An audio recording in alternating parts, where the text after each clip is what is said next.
بسم اللہ الرحمن الرحیم۔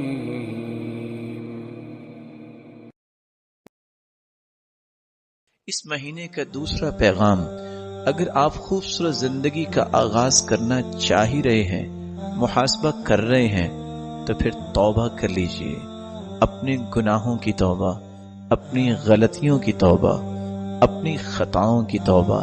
لیکن یاد رکھیے گا، یہ توبہ اس وقت تک قابل قبول نہیں جب تک اس میں 7 شرائط مکمل نہیں ہوں گی۔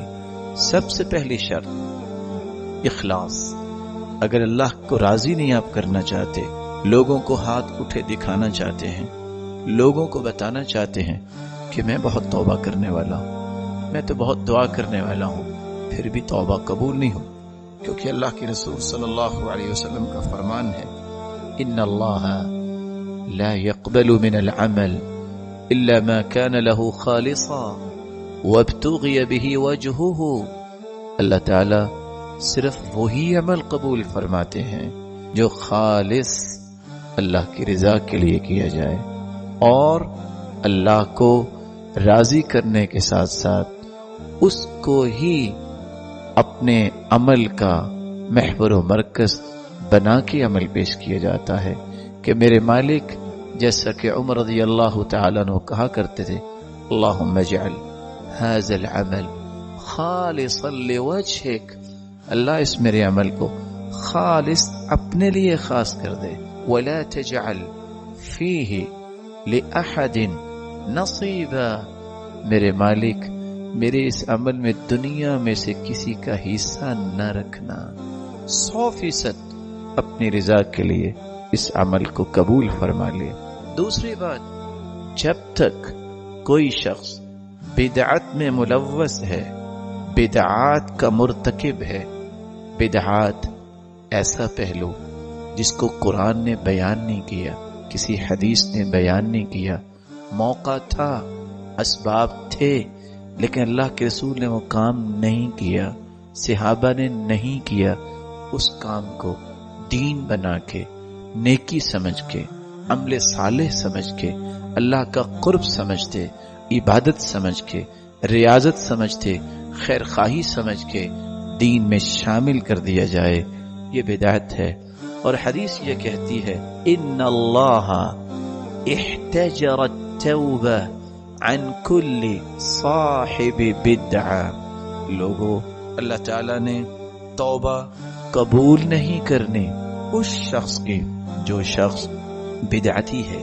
1699 نمبر صحیح الجامع کی روایت اور 162 نمبر سلسلہ صحیحہ کی یہ روایت پیغام دیتی ہے مسلمانوں کو، مسلمانوں توبہ قبول کروانا چاہتے ہو، بدعت کو چھوڑ دو۔ من عمل عملا لیس علیہ امرنا فہو رد، جس شخص نے کائنات کا کوئی بھی فرد، کوئی بھی عمل کرے، اگر وہ سنت کے موافق نہیں، حدیث کے موافق نہیں، رسول اللہ صلی اللہ علیہ وسلم جو ذات کے اعتبار سے بھی اعلیٰ، بات کے اعتبار سے بھی اعلیٰ، عمل کے اعتبار سے بھی بے مثال، جب تک ان کے طریقے کے مطابق عمل نہیں ہوگا، فہو رد ای مردود، وہ مردود ہے، اس کی کوئی قیمت نہیں، وہ اللہ کے ہاں شرف قبولیت سے نوازا نہیں جائے گا۔ بلکہ صحیح بخاری اور صحیح مسلم کی روایت ہے، من احدث فی امرنا ھذا ما لیس منہ فہو رد، جس نے قرآن و حدیث سے ہٹ کر کسی نئی چیز کو دین میں شامل کر دیا، وہ اللہ کے ہاں قابل قبول نہیں، مردود ہے۔ اور ایک چوتھی روایت کے الفاظ ہے، ان اللہ احتجب التوبہ عن کل صاحب بدعہ حتی یدعها، جب تک انسان بدعت کو چھوڑ نہیں دیتا، ساری زندگی عبادت کرتا رہے، اس کی توبہ کو قبول نہیں کیا جائے گا۔ تو پہلی شرط، جب تک اخلاص نہ ہو، جب تک بدعت کو چھوڑا نہیں جائے گا، توبہ قبول نہیں ہوگی۔ توبہ کی قبولیت کی تیسری شرط، رسول اللہ صلی اللہ علیہ وسلم نے فرمایا، ان العبد اذا اعترف ثم تاب تاب اللہ علیہ. بندہ جب اعتراف کرتا ہے کس کے سامنے؟ اللہ کے سامنے.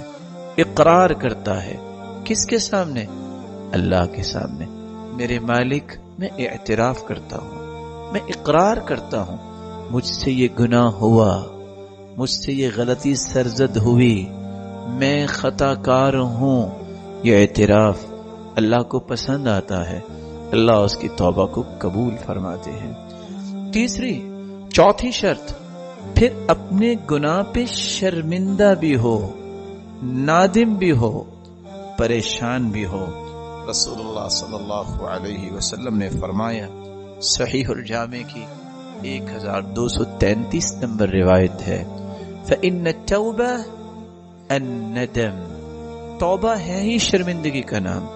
جو شرمندہ ہو جائے، نادم ہو جائے، پریشان ہو جائے کہ واقعی میں نے گناہ کیا ہے، مجھے ایسا نہیں کرنا چاہیے تھا، اللہ رب العزت اس کی توبہ کو قبول فرما لیتے ہیں. چوتھی شرط، رسول اللہ صلی اللہ علیہ وسلم نے قرآن مجید جو لوگوں کو پڑھایا، سمجھایا، اس کے ضمن میں فرمایا جب تک جس گناہ سے توبہ کی جا رہی ہے وہ گناہ چھوڑ نہیں دیتا انسان، توبہ قبول نہیں ہوتی. رسول اللہ صلی اللہ علیہ وسلم کا فرمان ہے. سیدنا ابو ہریرہ روایت کرتے ہیں، 1670 نمبر روایت صحیح الجامع کی ہے، ان العبد اذا اخطأ خطیئہ. بندہ جب کوئی غلطی کرتا ہے، نکتت فی قلبہ نکتۃ سوداء، اس کے دل پہ کالا نشان لگ جاتا ہے. جب بار بار گناہ کرتا ہے حتیٰ کہ پورا دل سیاہ ہو جاتا ہے. لیکن اگر اس کے اندر اتنی صلاحیت آ جائے کہ وہ گناہ کرنے کے بعد فَإِنْ هُوَ نَزَعَ، اگر وہ گناہ کرنا چھوڑ دے، وَتَابَ، توبہ کر لے، وَاسْتَغْفَرَ، اور استغفار کر لے، سُقِلَ قَلْبُ، اللہ اس کے سیاہ دل کو دوبارہ سفید بنا دیتے ہیں. تو اخلاص توبہ کی قبولیت کی پہلی شرط، بدعت کو چھوڑنا.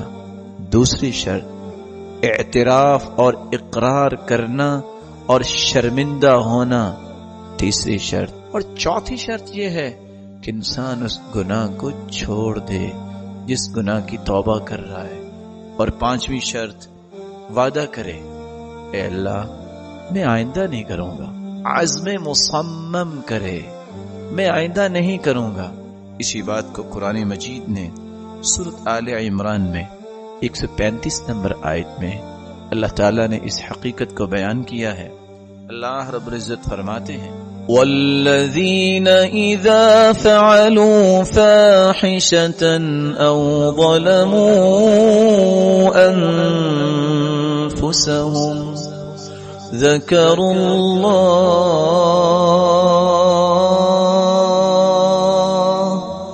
فَاسْتَغْفَرُوا لِذُنُوبِهِمْ وَمَنْ يَغْفِرُ الذُّنُوبَ إِلَّا اللَّهُ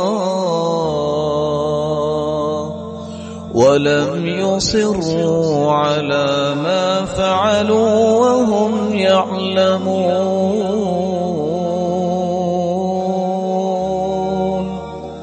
وَالَّذِينَ إِذَا فَعَلُوا فَاحِشَةً، اور وہ لوگ جو کسی فحاشی کا ارتکاب کر بیٹھتے ہیں، او ظلموا انفسهم، یا اپنی جانوں پہ ظلم کر بیٹھتے ہیں، ذکر اللہ، سب سے پہلے اللہ کا ذکر کر، فاستغفروا لذنوبهم، پھر اپنے گناہوں کی بخشش طلب کرتے ہیں، ومن يغفر الذنوب الا اللہ، اور ان کو یقین ہوتا ہے کہ گناہ صرف اللہ ہی بخشیں گے، ولم يصروا، چوتھا کام اصرار نہیں کرتے، پھر دوبارہ گناہ نہیں کرتے، بار بار گناہ نہیں کرتے.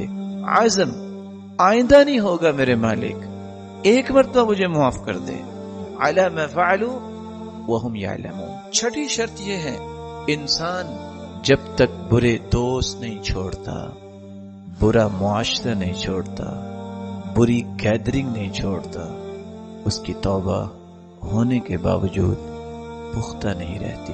رسول اللہ صلی اللہ علیہ وسلم نے یہ بات امت کو سمجھائی۔ ایک 99 انسانوں کا قاتل کسی پادری کے پاس جاتا ہے اور کہتا ہے ہلی من توبہ، کیا میری توبہ قبول ہو جائے گی؟ میں 99 انسانوں کا قاتل ہوں۔ اس نے کہا اتنے بڑے ظالم اور توبہ کی بات کر رہے ہو؟ اس نے جب یہ بات سنی تلوار نکالی، اس کا بھی سر قلم کر دیا، 100 کا قاتل بن گیا۔ پھر اسے خوف آیا، پھر کسی عالم کے پاس گیا جس کے پاس علم تھا، پوچھتا ہے ہل من توبہ، کیا میری توبہ قبول ہوگی؟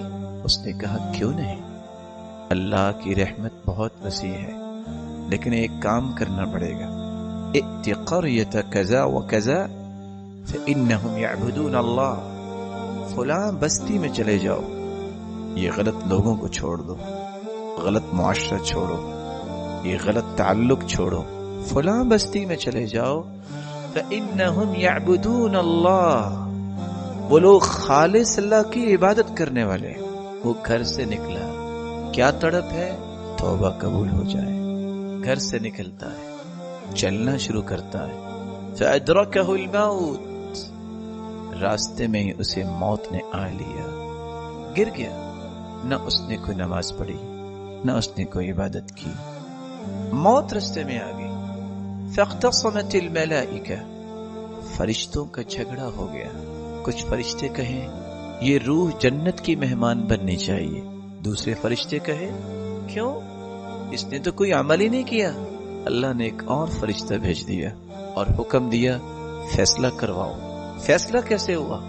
قیسوا بینہما، پیمائش کرو، جسد خاکی جہاں پڑا ہے پیمائش کرو، کیا نیک لوگوں کے قریب اس کا جسد خاکی ہے یا بد لوگوں کے قریب ہے؟ پیمائش کی گئی، حتی وجداہ الی ہذہ اقرب بشبر، جب پیمائش کی گئی صرف ایک بالشت اس کا جسد خاکی نیک لوگوں کے قریب تھا، فیصلہ ہو گیا یہ جنت میں جائے گا۔ جب تک نیک لوگوں کا ساتھ انسان نہیں اختیار کرتا، برے لوگوں کو چھوڑتا نہیں ہے، وہ اپنی توبہ پہ پختہ رہ ہی نہیں سکتا۔ لوگ تانے دے دلا کر واپس لے آتے ہیں برائی پہ، لیکن جواب وہ دینا چاہیے جو موسیٰ علیہ السلام نے دیا تھا۔ جب فرعون کو دعوت دینے گئے تو موسیٰ علیہ السلام کو فرعون نے کہا وَفَعَلْتَ فَعْلَتَكَ الَّتِي فَعَلْتَ وَأَنْتَ مِنَ الْكَافِرِينَ، جانتے ہو خود تو تم ایک بندے کو مار کے قتل کر کے بھاگے اور مجھے آج دعوت دے رہے ہو؟ تو موسیٰ علیہ السلام نے کیا فرمایا؟ قال فعلتها اذن وانا من الضالین، میں نے جب یہ کام کیا اس وقت پیغمبر نہیں تھا، اب مجھے اللہ نے پیغمبر کا درجہ دے دیا، میں اب نبی ہوں، اس لیے آپ کو میری بات سننی ہے۔ اس وقت میں گم راہ تھا، مجھے راستے کا پتہ نہیں تھا، تو میں نے تو چھڑانے کے لیے اس کو ہٹایا، قتل کرنا میرا مقصود تو نہیں تھا، لیکن میں اس وقت پیغمبر ہوں، یعنی میں ان اعمال کو چھوڑ چکا ہوں۔ رسول اللہ صلی اللہ علیہ وسلم نے صحابہ کی جب تربیت کی تو پہلے غلط ماحول چھڑایا، اس لیے احمد بن حرب کہا کرتے تھے عبدت اللہ 50 سنہ، لوگوں 50 سال ہو گئے مجھے عبادت کرتے، فما وجدت لذت العبادہ حتی ترکت 3 اشیاء، لیکن 50 سال میں مجھے عبادت میں لذت نہیں آئی، مٹھاس نہیں آئی، چاشنی محسوس نہیں ہوئی، حلاوت کو محسوس نہیں کر سکا جب تک میں نے 3 چیزیں چھوڑ نہیں دی۔ ترکت صحبت الفاسقین حتی وجدت صحبت الصالحین، میں نے فاسقوں کو چھوڑا، برے لوگوں کو چھوڑا، اللہ نے نیک لوگوں کا ساتھ دے دیا، میری عبادت میں لذت آ گئی۔ ترکت رضا الناس، میں نے لوگوں کو راضی کرنا چھوڑ دیا، صرف رب کو راضی کرنا شروع کیا. حتی قدرت ان اقول الحق. اللہ کا انعام کیا ہوا؟ جب میں نے رب کو راضی کرنا شروع کیا تو میری زبان پہ اللہ نے حق بات کو جاری کر دیا، جس سے میری زندگی میں لذت آ گئی. ترکت لذت الدنیا فوجدت لذت الآخرہ. میں نے دنیا کی لذتوں کو ٹھوکریں مار دی کہ مجھے دنیا کی لذتیں نہیں چاہیے. لذت وہ ہے جو اللہ کی اطاعت میں رہ کے حاصل کی جائے. لذت وہ ہے جو اللہ اور اس کے رسول کے فرامین کی روشنی میں انسان کو حاصل ہو. اللہ نے مجھے دنیا کی لذتوں سے بھی محروم نہیں کیا، اخروی لذتوں کو بھی پہچاننے، ان سے آشنائی نصیب فرما دی. اس لیے چھٹی شرط، جب تک انسان برا ماحول نہیں چھوڑتا تو یہ تانے دینے والے کیا کہیں گے.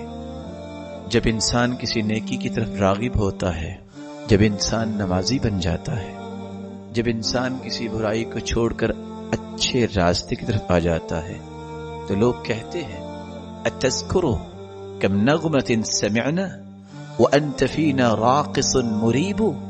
بھول گئے ہو اکٹھے ہی تو ہم موسیقی سنا کرتے تھے، گانے سنا کرتے تھے، تم ہی تو تھے جو بہترین رقص کیا کرتے تھے، آج تم نیک بن گئے. اتذکرو کم خمرۃ شربنا. جانتے ہو کتنی مرتبہ ہم نے اکٹھے شراب پی تھی، آج تم ہی نیک بن گئے ہو، ہم ہی برے رہ گئے.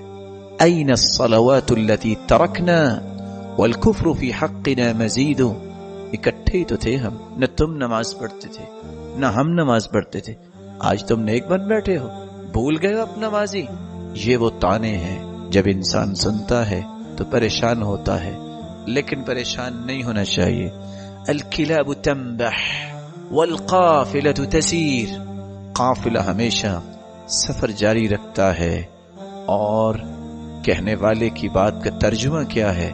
قافلے کو دیکھ کر بھونکنے والے تو بھونکتے ہی ہیں، اور کہنا وہی چاہیے جو موسیٰ علیہ السلام نے کہا. یا پھر صحابہ کرام میں سے ابو مرثد الغنمی رضی اللہ تعالی عنہ، اسلام سے پہلے اناق نامی عورت سے اس کا تعلق تھا. جب مسلمان ہو گئے بھول گئے. جب مدینہ سے مکہ گئے، کیوں گئے؟ طاقتور تھے، صحابہ کو کندھے پہ اٹھا کے بھاگ کے مدینے لانا تھا. اناق نے دیکھ لیا، کہتی ہے ابو مرثد، فلم یلتفت. ابو مرثد الغنوی نے دیکھا بھی نہیں. کہا جانتے ہو میں کون ہوں؟ کہا اب تمہاری طرف نظر اٹھانا بھی میری نظر کی توہین ہے، تجھ سے ہم کلام ہونا بھی میری گفتگو اور میری زبان کی توہین ہے. جب تک یہ انسان ڈیسیژن نہیں لیتا، ختم. مضى ما مضى. جو زندگی گزر گئی، اپنی توبہ کو پکا نہیں رکھ سکتا. 7ویں شرط، قیامت سے پہلے توبہ کر لو. موت کی غرغراہٹ سے پہلے توبہ کر لو. موت کی سختیاں شروع ہونے سے پہلے توبہ جو کی جاتی ہے وہ اللہ کے ہاں قابل قبول ہوتی ہے. رسول اللہ صلی اللہ علیہ وسلم نے فرمایا، صحیح الجامع کی 2177 نمبر روایت، صفوان بن عسال روایت کے راوی ہیں، ان للتوبة بابا. لوگو اللہ نے دروازہ بنایا ہے توبہ کا. عرض ما بین مصراعی کما بین المشرق والمغرب. اتنا اس دروازے کی چوڑائی ہے جتنا مشرق و مغرب کا فاصلہ ہے. لا یغلق. یہ دروازہ کھلا ہے، یہ دروازہ بند نہیں ہو سکتا. کب بند ہوگا؟ لا یغلق حتى تطلع الشمس من مغربها. جب قیامت کا دن ہوگا اس دن یہ دروازہ بند ہو جائے گا. ومن مات فقد قامت قیامته. اور یاد رکھنا میرے بھائیوں، جو مر جاتا ہے اس کی قیامت اسی دن قائم ہو جاتی ہے. اس لیے رسول اللہ صلی اللہ علیہ وسلم نے فرمایا، ان اللہ يقبل توبة العبد ما لم يغرغر.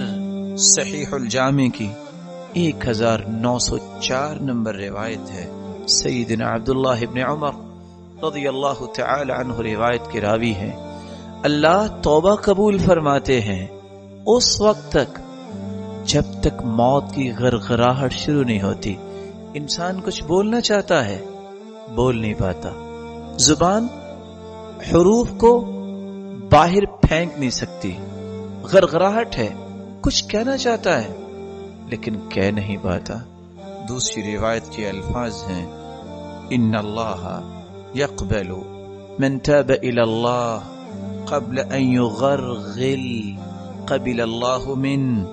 صحیح الجامع کی 6132 نمبر روایت ہے. رسول اللہ صلی اللہ علیہ وسلم نے فرمایا موت کی غرغراہٹ سے پہلے توبہ ہوگی تو قبول ہوگی. علامتیں کیا ہیں؟ یہی وہ سختیاں ہیں موت کی، یہی وہ غرغراہٹ ہے جس سے اللہ کے رسول نے پناہ مانگی. اللہم اعنی علی سکرات الموت، اے اللہ موت کی سختیوں میں میری مدد فرمانا. حالت کیا ہوتی ہے جب انسان کو موت آنے لگتی ہے؟ والتفت الساق بالساق، بڑے سے بڑا طاقتور اس کی پنڈلی پہ آ جاتی ہے. فإذا بلغت الحلقوم، اس کی روح پرواز کرنے سے پہلے اس کی ہنسری تک پہنچ جاتی ہے. عاین الملک، فرشتہ آتا ہوا نظر آتا ہے. جب فرشتے کو دیکھ لیتا ہے انسان پھر کچھ کہنا چاہتا ہے، نہیں کچھ کہہ سکتا. عمرو بن عاص رضی اللہ تعالی عنہ کہا کرتے تھے مجھے تعجب ہے ایسے بہادروں پر جن کو موت آتی ہے اور بتاتے نہیں کہ موت کیسے آتی ہے، کم از کم کچھ بیان ہی کر دے. ایک وقت آیا جب عمرو بن عاص کو موت آ رہی تھی. لوگوں نے کہا لوگوں کے بارے میں تعجب کرنے والے آج تم بتاؤ نا ذرا. کہا میں تمہیں کیا بتاؤں، یوں لگتا ہے کہ دنیا جہان کے کانٹوں کے اوپر مجھے پھینک دیا گیا اور ساتوں کے ساتھ تو آسمان میرے اوپر گر گئے ہیں. اتنی بات کی اور پھر دوبارہ بات نہیں کر سکے. اس موت کی غرغراہٹ سے پہلے جو انسان توبہ کرتا ہے اللہ تعالیٰ اس کی توبہ کو قبول فرماتے ہیں. اور طریقہ کیا ہے؟ رسول اللہ صلی اللہ علیہ وسلم نے فرمایا تھا میرے صحابہ ما من عبد یذنب ذنبا، جو شخص گناہ کرتا ہے فیتوضا، پھر توبہ کرنا چاہتا ہے، ان 7 شرطوں کو سامنے رکھتا ہے. اللہ کی رضا کے لیے توبہ، بدعت کو چھوڑ کر اعتراف کرتا ہے، شرمندہ ہوتا ہے، گناہ کو ترک کر دیتا ہے، عزم مصمم کرتا ہے کہ میں آئندہ نہیں کروں گا، اور موت سے پہلے یہ کرتا ہے، اٹھتا ہے، وضو کرتا ہے، فیحسن الطہور، اور وضو کو خوبصورت کرتا ہے، ثم یقوم فیصلی رکعتین، پھر وہ کھڑا ہو کے 2 رکعتیں پڑھتا ہے، ثم یقوم فیصلی، پھر وہ کھڑا ہو کے نماز پڑھتا ہے، رکعتین 2 رکعتیں، ثم یستغفر اللہ عز وجل بذلک الذنب، پھر اس گناہ کی توبہ کرتا ہے، الا غفر اللہ لہ، تو اللہ رب العزت جب اس کے ہاتھ اٹھے دیکھتے ہیں اور جب اس کو یہ کہتا اللہ رب العزت سنتے ہیں یا رب یا رب، اتنے الفاظ سنتے ہیں مالک الملک. فرشتوں سے کہتے ہیں میرے فرشتوں دیکھ رہے ہو یہ میرا بندہ علم عبدی ان لہ ربا یغفر الذنوب، آج اس کو پتا چلا ہے کہ اس کا کوئی رب ہے جو بخشنے والا ہے. عبدی اعمل ما شئت فقد غفر لک، میرے بندے جتنی بھی زندگی میں تو نے گناہ کیے جاؤ میں نے تجھے معاف کر دیا. اس مقدس مہینے کا دوسرا پیغام توبہ کیجئے ایسے طریقے سے، التائب من الذنب کمن لا ذنب له. رسول اللہ صلی اللہ علیہ وسلم کا فرمان ہے، 3008 نمبر روایت ہے صحیح الجامع کی، عبداللہ ابن مسعود روایت کی راوی ہے، توبہ کرنے والا پھر اس طرح ہو جاتا ہے جس طرح اس نے زندگی میں کوئی گناہ کیا ہی نہیں ہے.